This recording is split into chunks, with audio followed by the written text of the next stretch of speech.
नमस्कार, double check class में आपका स्वागत है। मैं हूं संकेत उपाध्याय। क्या आंध्र प्रदेश 2024 का चुनाव चोरी से जीता गया? क्या चंद्रबाबू नायडू को मिला ऐतिहासिक मैंडेट चोरी के वोट से लिया गया है? क्या इन तीन लोगों का अलायंस जो आंध्र प्रदेश, और हम 2024 लोकसभा चुनाव की बात नहीं कर रहे हैं, दरअसल आंध्र प्रदेश में लोकसभा के साथ ही राज्य के विधानसभा चुनाव भी होते हैं, तो उस चुनाव को लेकर के, विधानसभा के चुनाव को लेकर के अब बहुत ही गंभीर आरोप लगाए गए हैं कि 6 सेकंड के अंदर अंदर वोटिंग हुई, वोटिंग समाप्त हो जाने के बाद भी वोट गिरते रहे और बहुत लंबे समय तक पोलिंग परसेंटेज नहीं निकाले गए। समय सीमा के बाद बहुत ही रिकॉर्ड नंबर में वोट डाले गए और वोट परसेंटेज बढ़ गया। क्या ये वोट चोरी का मामला है? इसको लेकर के अब इलेक्शन कमीशन क्या बोलेगा? कोई जांच होगी या फिर सब भ्रम है बोल करके इसको भी टरका दिया जाएगा? सबसे बड़ा और मूल प्रश्न ये है कि जिस चुनाव में पवन कल्याण, नरेंद्र मोदी की भारतीय जनता पार्टी और चंद्रबाबू नायडू की टीडीपी एक ऐतिहासिक मत के साथ जीती, वो चुनाव ईमानदारी से जीता गया था या चोरी से, वोट चोरी से? ये आरोप लग रहे हैं। कौन लगा रहा है, उनका तर्क क्या है, आरोप क्या है, आइए एक एक करके जानते हैं। आप देख रहे हैं डबल चेक क्लास। मेरा नाम है संकेत उपाध्याय। शुरू करते हैं। सबसे पहले मैं आपको इंडिया टुडे की एक रिपोर्ट दिखाना चाहता हूं। इंडिया टुडे की रिपोर्ट बहुत क्लियरली लिखती है वोट्स इन 6 सेकेंड्स, यानी कि चुनाव में 6 सेकंड के अंदर अंदर वोट गिर रहे हैं और 4% वोट मध्य रात के बाद डाले गए हैं। Major allegations over Andhra polls, यानी कि आंध्र विधानसभा को लेकर के अति गंभीर आरोप यहां पर लगाए जा रहे हैं। कौन लगा रहा है, आइए वो जानते हैं। दरअसल एक प्रेस कॉन्फ्रेंस हुई। सबसे पहले आपको उस प्रेस कॉन्फ्रेंस का एक वीडियो दिखा दूं, वीडियो नहीं सॉरी फोटो। ये एक प्रेस कॉन्फ्रेंस है जिसमें आप देख सकते हैं कि तमाम लोग भारत जोड़ो अभियान के तहत कॉन्स्टिट्यूशन क्लब में मिले। इसमें SY Qureshi former chief election commissioner थे, पराकला प्रभाकर एक नोटेड इकोनॉमिस्ट हैं वो थे, ये बैठे हुए हैं, ये एसवाई कुरैशी हैं। प्रशांत भूषण वरिष्ठ वकील यहाँ पर बैठे हुए हैं। राजेश महापात्रा हैं, योगेंद्र यादव हैं, ये सब लोग थे। इन्होंने एक प्रेस कॉन्फ्रेंस की जिसमें सब लोग यहाँ पर बैठे हुए हैं और इस प्रेस कॉन्फ्रेंस में ये गंभीर आरोप लगाए हैं। आरोप क्या है, आइए पहले आपको वो एक एक करके बताएं।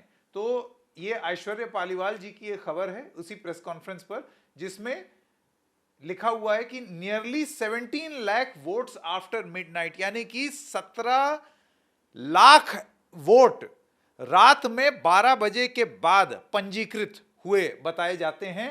वोट्स विद इन 6 सेकेंड, यानी कि 6 सेकेंड में वोट गिर रहे हैं, यह बताया जा रहा है।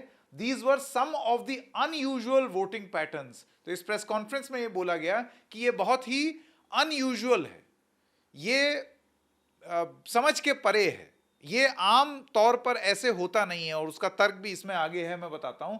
ये सब इस प्रेस कॉन्फ्रेंस में दिल्ली में बताया गया 2024 के आंध्र प्रदेश असेंबली चुनाव को लेकर के। इस चुनाव में एनडीए, जिसके मुखिया आंध्र प्रदेश में चंद्रबाबू नायडू थे और उनकी टीडीपी थी, उनको एक ऐतिहासिक मैंडेट मिला जिसमें 175 में से 164 सीट वो जीत गए। मतलब आप ये समझ रहे हैं, 175 की विधानसभा में 164 सीट अगर कोई गठबंधन जीत करके आ रहा है तो ये बहुत ही ऐतिहासिक मैंडेट है। और ये कहा भी जाने लगा कि ये तो बहुत ही ऐतिहासिक मैंडेट है। अब उस मैंडेट को लेकर के आरोप लगाए जा रहे हैं कि वो मैंडेट वोट चोरी के साथ किया गया है। क्या कहते हैं परकला प्रभाकर, जो एक नोटेड इकोनॉमिस्ट हैं, अर्थशास्त्री हैं, उनका आरोप है कि पोलिंग रात में 2 बजे तक 3500 बूथ पर चलती रही। आप लोग सब जानते हैं कि एक समय सीमा होती है, या तो 5 बजे या 6 बजे जब पोलिंग बंद हो जाती है। कहा यह भी जाता है कि जितने लोग 6 बजे तक या 5 बजे तक या जो भी समय निर्धारित किया गया है उस समय तक अगर पोलिंग बूथ के अंदर हैं तो ऐसे वक्त में उन लोगों को वोट देने की इजाजत दी जाएगी। हमने ऐसा भी होते हुए देखा है कि बहुत लंबी लंबी लाइनें होती हैं तो वोटिंग रात तक चलती है, लेकिन रात 2 बजे तक 3500 बूथ पर, इस पर अभी स्पष्टीकरण आना बाकी है। क्या वाकई ऐसा हुआ था? अब क्या है कि ये स्पष्ट हो सकता है, ये बहुत क्लियरली ये एस्टैब्लिश हो सकता है कि 2 बजे तक 3500 बूथ में रात में वोटिंग हो रही थी। आप जानते हैं कैसे? हर वोटिंग बूथ में सीसीटीवी कैमरा होता है। सीसीटीवी कैमरे की फुटेज से अगर मिलान होगा तो पता चल जाएगा, लेकिन उसके लिए सीसीटीवी कैमरे की फुटेज बची होनी चाहिए। नष्ट अगर कर दी जाएगी तो उसमें प्रॉब्लम है। जैसे कि आप जानते हैं बीच में एक बात चला कि 45 दिन बाद सीसीटीवी फुटेज को नष्ट कर दिया जाएगा, तो ऐसा अगर होगा तो गड़बड़ हो जाएगी। तो यह आरोप लगा है कि रात में 2 बजे तक 3500 बूथ पर वोट डलते रहे। परकला प्रभाकर ने यह भी दावा किया कि 4.16% जो टोटल वोट्स हैं वो 11:45 से 2 बजे के बीच में पड़े हैं। वो कहते हैं कि 52 lakh votes were recorded between 8 PM and 2 PM, यानी कि वोटिंग खत्म हो जाने के बाद रात 2 बजे तक 52 लाख वोट पड़े हैं। आप समझ रहे हैं, 8 बजे से 2 बजे का मतलब है वोटिंग समाप्त हुए हुए कई घंटे बीत गए और उसके बाद रात तक। तो ये जो बम्पर वोटिंग हुई है 8 बजे के बाद, इसके पीछे के कारण क्या है? क्या इतने सारे लोग पोलिंग बूथ में घुस गए थे और फिर वो धीरे धीरे बैकलॉग क्लियर हो रहा था? ये आरोप उन्होंने लगाया है। वो कहते हैं मोर देन 17 लाख वोट्स वर कास्ट आफ्टर मिडनाइट अलोन, यानी कि रात्रि 12 बजे वोटिंग खत्म हो जाने के बाद, 12 बजे क्लॉक स्ट्रक 12, उसके बाद अगला दिन चालू हो गया, तो 12 से 2 के बीच में 17 लाख वोट पड़े हैं आफ्टर मिडनाइट अलोन। उन्होंने बोला कि सबसे ज्यादा हैरत अंगेज बात, स्ट्राइकिंग फैक्ट ये थी कि मध्य रात्रि के बाद 1 vote was cast every 20 seconds, यानी कि हर 20 सेकेंड में एक वोट डाला जा रहा था। बहुत ही रिकॉर्ड स्पीड पर टन टन टन करके। ये उनका आरोप है, गंभीर आरोप है। If EVMs take 14 seconds to reset, अगर ईवीएम को 14 सेकेंड लगता है रीसेट होने में। रीसेट का मतलब क्या हुआ? रीसेट का मतलब हुआ मैं गया बक्से के अंदर, उसके बाद बाहर जो ऑफिसर बैठा है उसने मशीन को अपनी तरफ से चालू किया। आप लोग सब जानते हैं, मशीन ऑन किया। मशीन ऑन करने के बाद मैं बटन दबाऊंगा, टू करके आवाज आएगी, वीवीपैट पे पर्ची दिखेगी, पर्ची की लाइट बंद होगी, पर्ची गिर जाएगी, मशीन अब दोबारा अपनी पोजीशन पर आएगी। इस पूरी प्रक्रिया में परकला प्रभाकर का यह कहना है कि 14 सेकेंड, अगर आप एकदम विद्युत गति से भी चलें तो 14 सेकेंड मशीन को रीसेट होने में लगता है। How are votes being cast in as little as 6 seconds. उनका यह कहना है कि अगर वोट 20-20 सेकेंड में गिर रहे हैं और 14 सेकेंड तो मशीन को रीसेट होने में लगता है। माफ कीजिएगा, रीसेट का मतलब क्या हुआ? ये जो मैंने पूरी प्रक्रिया आपको बताई, इससे जो मुझे समझ में आ रहा है इलेक्शन कमीशन आकर के स्पष्ट करे। मशीन रीसेट का मतलब ये होता है कि जो मैंने आपको पूरा प्रोसेस समझाया कि उन्होंने वहां पर ऑन किया, फिर आप गए, आपने वोट डाला, पर्ची वीवीपैट पे गिरी, उसके बाद अगला वोट डलने तक 14 सेकंड के लिए वो मशीन रीसेट होती है और फिर आप वो बटन दबाएंगे और वो अगली प्रक्रिया शुरू होगी। परकला प्रभाकर का ये कहना है कि अगर वोट 20-20 सेकंड में गिर रहे हैं तो 14 सेकंड उसमें से अगर आप मशीन के रीसेट के निकाल लीजिए तो क्या इंसान इतनी ज्यादा स्पीड में आ रहा है 6 सेकंड के अंदर अंदर की मशीन 14 सेकंड में रीसेट हुई, अगला आया, टक बटन दबाया और 6 सेकंड के अंदर अंदर बाहर चला गया और ये पूरा जो प्रोसेस है वो सारी चीजें वर्कआउट हो गई। यानी कि वहां पर जो ऑफिसर बैठा है उसका मशीन को चालू करना, यहां पर इंसान का सोचना कि मैं कौन सी बटन दबाऊं, वीवीपैट पर उसका डिस्प्ले हो जाना, वीवीपैट का डिस्प्ले पर्ची बंद हो जाना, ये सारी चीज परकला प्रभाकर का ये कहना है कि 6 सेकंड में कैसे पूरी हो रही हैं। नहीं लगते हैं, 6 सेकंड से ज्यादा लगते हैं। अच्छा, अब इसका मिलान इस चीज से भी हो सकता है कि दिन भर का एवरेज कितना था। अगर दिन भर में 6 सेकंड से ज्यादा समय लग रहा है और रात में एकदम से 6 बजे, तो ये जो एक्स्ट्रा स्पीड में जो काम किया है अफसरों ने, तो ये स्पीड तो उनको हर समय पकड़ करके रखनी चाहिए। तो सवाल बड़े गंभीर हैं, देखिए बहुत ही गंभीर सवाल है। तो 6 सेकंड में कैसे लोग वोट डाल रहे हैं? Can a voter realistically enter, vote and exit in that time? इनका यह कहना है कि आप जरा कल्पना कीजिए, एक वोटर आया, मशीन ऑन हुई, खट से वहां पहुंचा, वोट डाला और ये सारी प्रोसेस 6 सेकंड। 6 सेकंड की रफ्तार क्या हुई? 1 2 3 4, 5, 6। अब इतने समय में आप कल्पना कीजिए कि एक इंसान आया, उसने मशीन देखा, वोट चुन लिया और वीवीपैट मशीन देख ली और उसके बाद संतुष्ट होकर के निकला। नहीं होता। तो ये उनका ये कहना है कि ये चीज something unusual happened after 8 PM। जैसे कि यहां पर भी लिखा है 8 बजे से 2 बजे के बीच में 52 लाख वोट गिरे हैं और 12 बजे के बाद 17 लाख वोट। 52 लाख वोट का मतलब आप समझ रहे हैं, आधा करोड़ से ज्यादा वोटर। ये 8 बजे के बाद की वोटिंग में, आंध्र प्रदेश के चुनाव में आधा करोड़ से ज्यादा वोटर ने वोट दिया है। तो इसको वो अनयूजुअल कहते हैं। अब आप जानते हैं कि चंद्रबाबू नायडू चीफ मिनिस्टर बन करके चौथी बार आए। टीडीपी को 135 सीट मिली, बीजेपी 8 जीती, पवन कल्याण की जो जनसेना है उसको 21 सीटें मिली।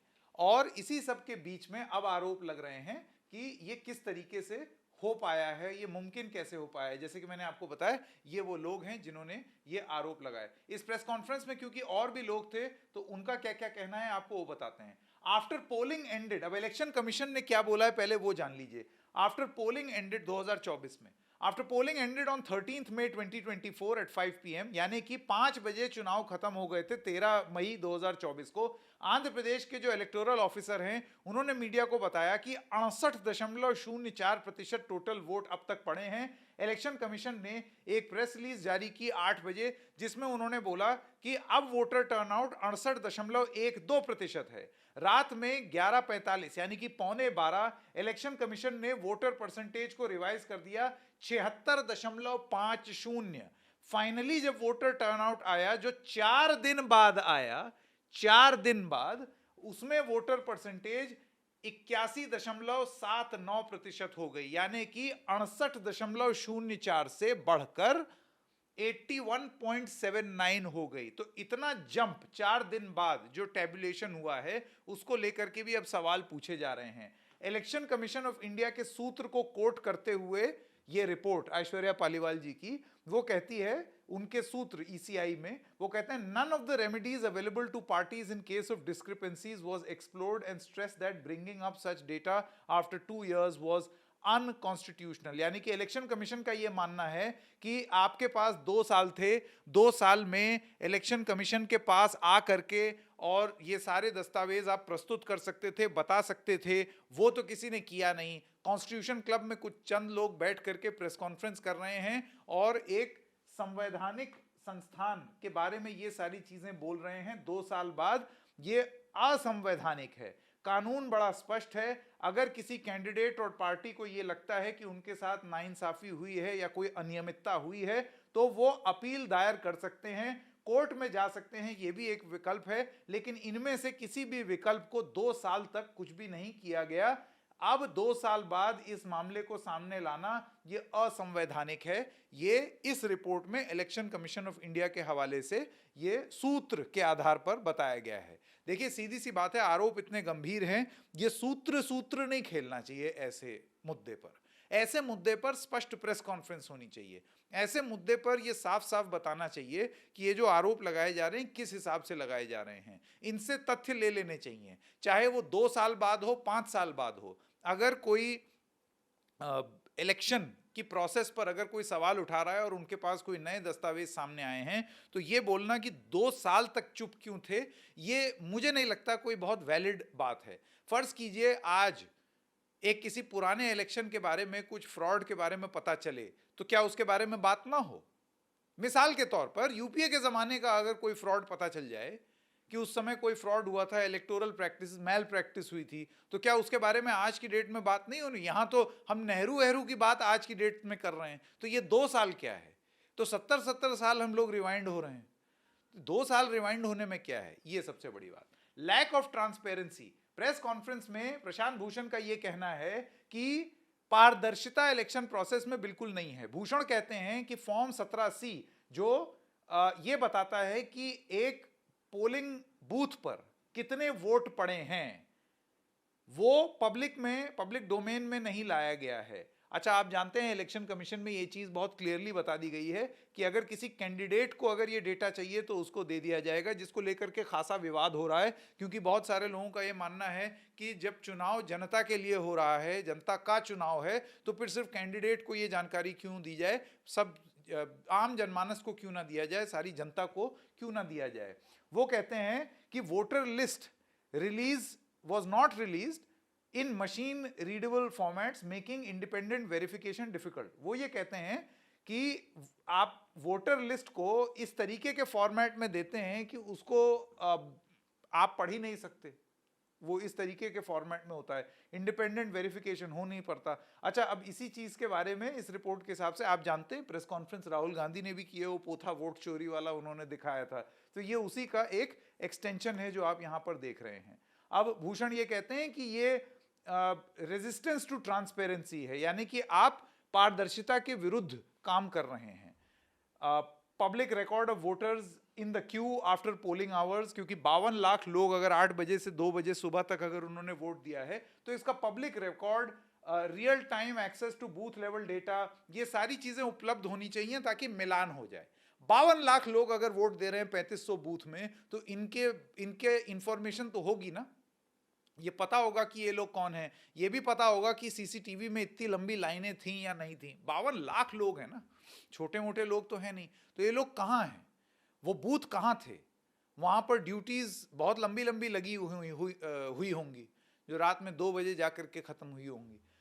तो इस सब की अगर जानकारी नहीं होगी, तो उन्होंने बोला कि ये large scale manipulation could occur unnoticed. अब इसको लेकर के एस.वाई. कुरैशी साहब, जो कि फॉर्मर चीफ इलेक्शन कमिश्नर रह चुके हैं, उनका ये कहना है कि भाई ऑडिट होना चाहिए चुनाव के नतीजों का, खास तौर से फॉर्म 17C और फॉर्म 20। फॉर्म 20 फाइनल नतीजा शीट होती है जो प्रिपेयर होती है रिटर्निंग ऑफिसर द्वारा after counting of votes in an election. अगर form 17C is signed and sealed at the booth level, अब आप समझ रहे हैं इसका मतलब क्या हुआ, इसका मतलब ये हुआ किस बूथ पर कितने लोगों ने वोट डाला, उसकी एक सूची फॉर्म 17C। उसके बाद फॉर्म 20 फाइनल नतीजा जो रिटर्निंग ऑफिसर तैयार करता है। तो उनका यह कहना है कि बूथ लेवल का डेटा अगर 17C है, तो इतनी अनियमितताएं एग्रीगेटेड डेटा में बाद में क्यों आ रही हैं।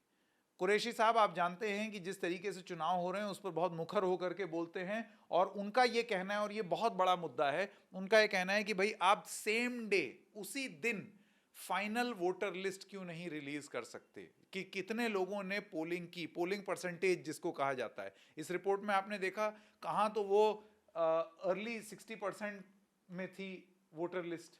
ये देखिए ये वाला पैराग्राफ, जिसमें आप देख सकते हैं कि पहले वो 68.04% था, फिर वो 68.12% हुआ 8 बजे, फिर एकदम से 11:15 बजे वो 76.5 हो गया, और 4 दिन बाद 81.79। तो ये जो 4 दिन में ये जो गैप आया है, इसको लेकर के कुरैशी साहब का ये कहना है, ये आप उसी दिन, भाई क्या होगा, बहुत रात हो जाएगी ना, आप लीजिए रात, लेकिन उसको 24 घंटे के अंदर अंदर या एक समय सीमा के तहत आप रियल टाइम में उसको रिलीज कीजिए। 4-4 दिन मत लीजिए, इतना आज के डिजिटल इंडिया के युग में इतना टाइम कायदे से लगना नहीं चाहिए। तो ये सारे आरोप लगे हैं। इलेक्शन कमीशन ने क्या बोला है इस रिपोर्ट में हमने आपको वो भी दिखा दिया। नवभारत टाइम्स की भी यही रिपोर्ट है। आंध्र चुनाव में तो सीधा सीधा लिख रहे हैं कि आरोप लगाए गए हैं कि वोट की चोरी हुई है, आधे रात में 17 लाख वोट डाले गए। परकला प्रभाकर का बड़ा दावा है, और भी लोगों ने ये दावा किया है। ये परकला प्रभाकर हैं, ये चंद्रबाबू नायडू हैं। आरोप आपके सामने पढ़ दिए। अब देखना ये होगा कि इस सब के अलावा इलेक्शन कमीशन के सूत्र के हवाले से आगे चल के क्या हमको ये जानकारी मिलेगी बहुत डिटेल में कि ये चुनाव में गड़बड़ी हुई थी या नहीं हुई थी। सबसे पहली बात, जो आरोप लगाए गए हैं वो आरोप एक प्रेस कॉन्फ्रेंस के माध्यम से लगाए गए हैं। जो दस्तावेज इन लोगों के पास हैं, क्या वो इलेक्शन कमीशन को ज्ञापन के रूप में प्रस्तुत करेंगे? आप प्रस्तुत कर दीजिए, उसके बाद इलेक्शन कमीशन से बहुत क्लियरली आप सवाल पूछ सकते हैं। एक प्रेस कॉन्फ्रेंस में तो सवाल पूछ लिए, इलेक्शन कमीशन उस पर आधिकारिक रूप से जवाब दे। ये सूत्र ना खेले, सोर्सेस से बात नहीं बनेगी। जरा रियल लाइफ में आइए, प्रेस कॉन्फ्रेंस में बहुत क्लियरली बताइए कि ये आरोप लगाए गए थे, ये दस्तावेज हमें प्राप्त हुए, इस पर हमने ये स्पष्टीकरण दिया है। और इलेक्शंस को ट्रांसपेरेंट बनाना, पारदर्शी बनाना, ये एक लोकतंत्र और लोकतांत्रिक प्रणाली के हित में है। उसका बड़ा अहित हो जाएगा कि कोई भी ऐसी चीज सुझाई जाए जिसमें जनता के मन में उठ रहे सवाल या जनता के एक समूह द्वारा उठाए गए सवालों पर सिर्फ सोर्स बेस्ड कुछ बोल दिया जाए और आगे कुछ खास ना बताया जाए। डबल चेक क्लास में इतना ही, फिर मिलेंगे, तब तक के लिए नमस्कार।